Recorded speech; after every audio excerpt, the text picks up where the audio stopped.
Now you may be a little bit confused because what I'm saying is not matching of what I'm doing. That's because this is reversed and doesn't really make any sense, just like this film.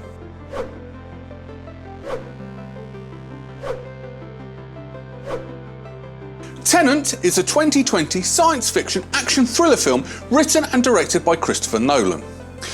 The film tells the story of the protagonist who tries to protect the present day from an attack from the future. Okay, I'll be perfectly honest, I got confused what the hell this film was about. So yeah, I'm just gonna leave it as that. Anyway, let's carry on. The film, when it was released, generally got favourable reviews. But unfortunately, due to the pandemic that was going on in 2020, it failed to break even when taken into account of its high production and marketing budget. But other than that, what was wrong with the film? Well, allow me to discuss 10 things wrong with Tenet. Number 10, Michael Caine. Michael Caine is an absolutely legendary British actor. He brings joy and gravitas to anything he puts his mind to do it. So he's in this film as a cameo, even though he's not really classed as a cameo, it's a full credited part. The bit that sort of gets me is the fact that the protagonist calls him Sir Michael, which is who he actually is. Now, is this a sign of respect or is it just lazy writing? To me, I don't know. I prefer not seeing Michael Caine as Michael Caine on the screen. I want to see Michael Caine as somebody completely different. You decide. Number 9, gold. Common thing with Hollywood films is the way they portray gold. First of all, you can't really stack gold on top of each other. You can get around about 3 bars, anything higher, it starts squashing under its own weight. So the fact that you've got a crate, a pallet, where it's stacked so high is unbelievable, but that's not the worst part. When the gold's falling out of the back of the plane, the gold is bouncing quite high. Now, obviously it's not real gold because that would cost an absolute fortune. Yet the props they used could have been made heavier so when it falls off the plane and smashes, they don't bounce. Gold doesn't bounce. Number 8, the future. So one of the general gist is the present day is under attack from the future. Although they talk about paradoxes, I'm pretty sure that will actually cause a paradox, but that's a different sci-fi matter. The one thing I wish they did do is actually show us the future. Rather than talking about it, actually show us the future. It would have made a little bit, well, it would have made the audience, myself, make it sink in that little bit more. Number 7, cars. So when people are inverted in this film, they jump in the car and drive off. Say what? They're inverted. If you are going backwards, you cannot drive a car forwards. You would have to drive the car in reverse to make it act like it's going forward. You wouldn't then be able to keep up with a car that's going 60, 70 miles an hour. But they don't. They just jump in the car and drive. And don't get me started the fact that one of the cars spent 5 minutes speeding up with no driver. That doesn't make sense either. Number 6, opening explosion. So at the beginning of the film, the scene is set around about a terrorist attack in an opera house. Okay, that's fine. The bad guys plant bombs everywhere. Okay, that's fine. Well, it's not fine, but in the story, it's fine. You know what I mean. The thing that gets me is they stick all these explosions in a bag, throw it up, and you get an explosion. Okay, fine. But when the camera cuts to outside the building, the explosion is a hell of a lot bigger than what you saw inside the building. The outside explosion didn't need to be that big. An explosion that big would have actually killed a lot of the people inside the building. Consistency. Small explosion inside, small explosion outside. You didn't need that big. Number 5, final fight. So the final fight is got 2 teams of the good guys. You've got the red team and the blue team, where one of them's inverted, so one's doing the fight from the beginning to the end, and the other one's doing it from the end to the beginning. Confused? It's going to get a lot worse because you actually have no idea who the hell they're fighting. Seriously, I actually had no idea what the hell was going on in that final fight. Who were the bad guys? Were they actually fighting each other? It just didn't actually make any sense. I had no idea what the hell was going on. This film was literally just blowing my mind. Number 4, aspect ratio. Now, it's not quite uncommon for filmmakers to change the aspect ratio, especially when they change equipment from normal cameras to IMAX cameras. That's normal.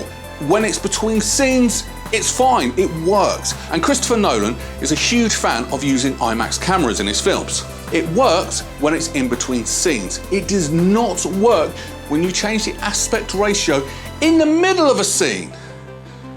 It's quite jarring and quite all over the place.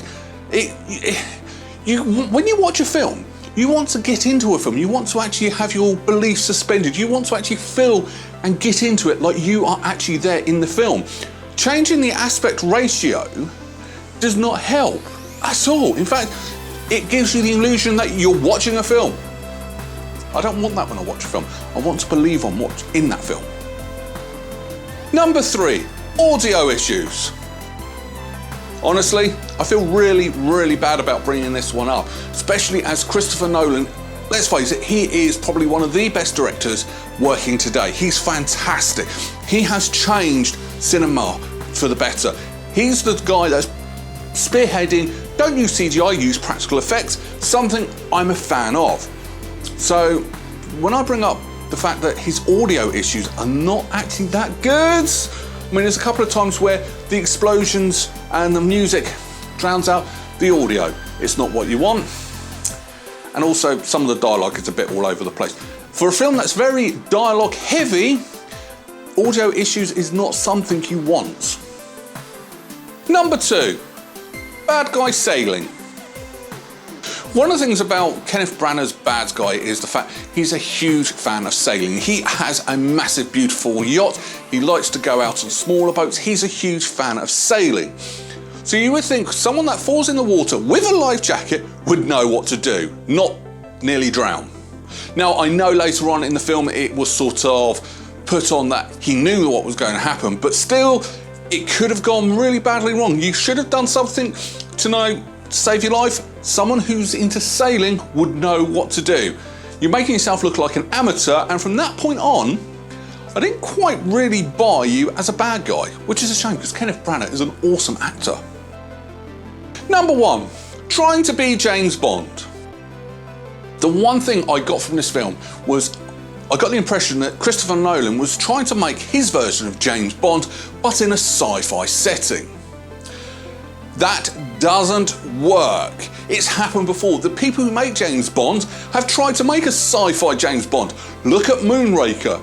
That is probably one of the worst James Bond films ever. The book was good. Go read the book. But the film, set in space in a massive space battle, it didn't work. But even in the grounded sci-fi ones, Die Another Day, a massive satellite that can reflect the sun, destroy the Earth, and a car that goes invisible. Sci-fi James Bond doesn't really go together. So this film giving the impression that this is a sci-fi James Bond when sci-fi James Bond doesn't work, yeah, didn't really work. Final thoughts.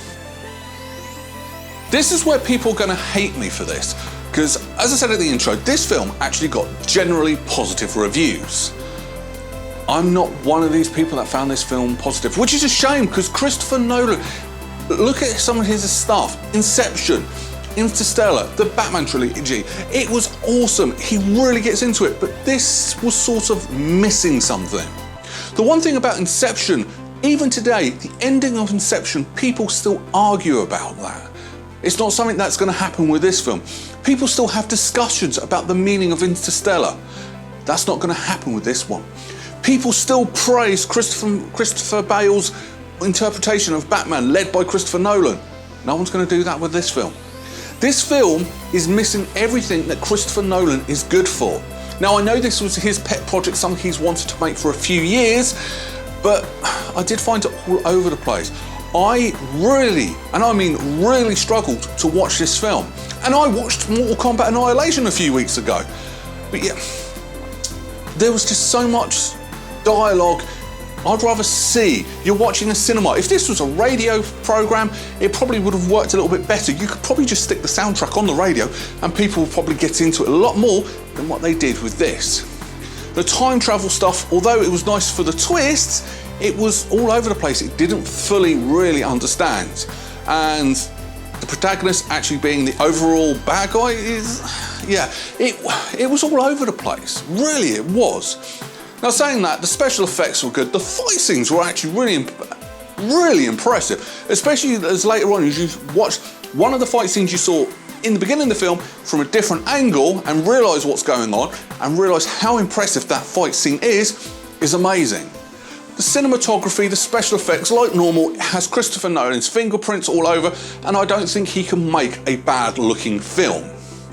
It was just, in this case, the story, it didn't meet up to Christopher Nolan's own standards like he's done in the past. So what am I going to rank this film? This is where people are going to hate me, but I'm sorry. I found this film extremely boring, so I'm going to give this a 4 out of 10 berries. Now, put all your hate comments in the comments below. Yeah, there we go. There's got to be people, well, I can't be the only person that disliked this film, but yeah, sorry, I just found it boring. Anyway, on to next week.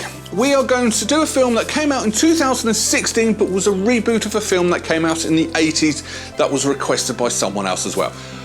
If you want to get in touch with me, just search for @Berryman81. I'm on Twitter, I'm on Facebook, I'm on Instagram, I'm on TikTok. Just search for me on all one of those.